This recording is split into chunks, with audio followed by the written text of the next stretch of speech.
siswa dari UPJ Madinah.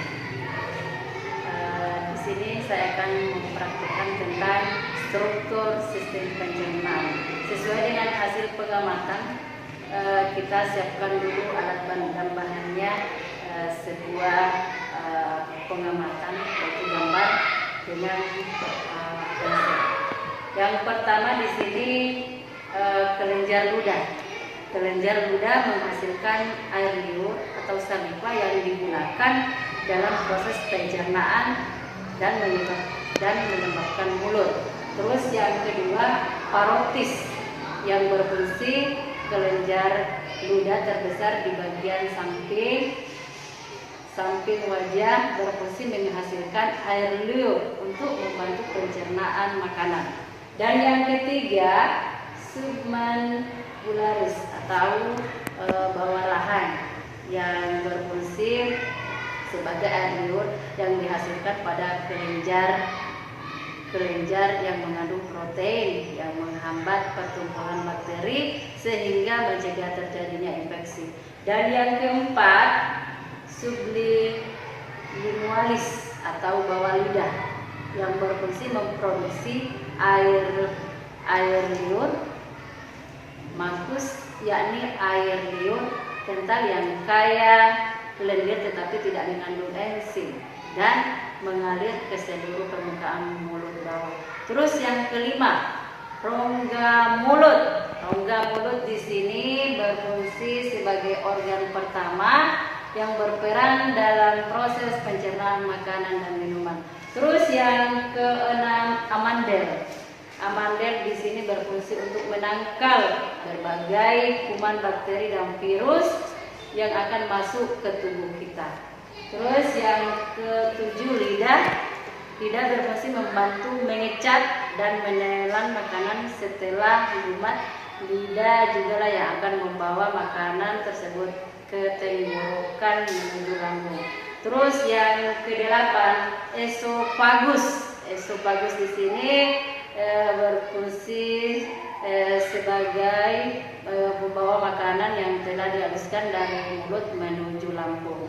Terus yang kesembilan, pankreas berfungsi untuk metabolisme dan sistem pencernaan tubuh yang tidak hanya. Yang ke-12 di sini adalah hati. Hati ini berperan dalam produksi cairan empedu yang bertugas membantu dalam proses pencernaan makanan. Terus yang ke-13, kantung empedu. Ya, fungsinya di sini untuk mengoptimalkan proses pencernaan makanan yang berlangsung di dalam tubuh. Terus yang ke-14, duodenum, yang fungsinya di sini sebagai tempat awal penyerapan makanan. Terus yang ke-15, saluran empedu. Ini ya, saluran empedu. Ya, saluran empedu ini membawa cairan empedu dari hati sampai ke usus. Terus yang ke-16, kolon. Ya, kolon juga berfungsi ini ya, membantu mencampur kimus dengan enzim serta menyerap air dan elektrolit untuk membentuk feses. Terus yang ke-17, kolon transversum. Kolon transversum di sini pada bagian ini bakteri akan membantu mencegah makanan yang tersisa atau proses fermentasi menyerap nutrisi dan air yang masih ada. Kemudian membentuk cairan dari sisa makanan tersebut menjadi feses. Terus yang ke-19 adalah kolon descendens. Kolon ini bertugas menampung feses sementara sebelum diteruskan ke bagian punktum.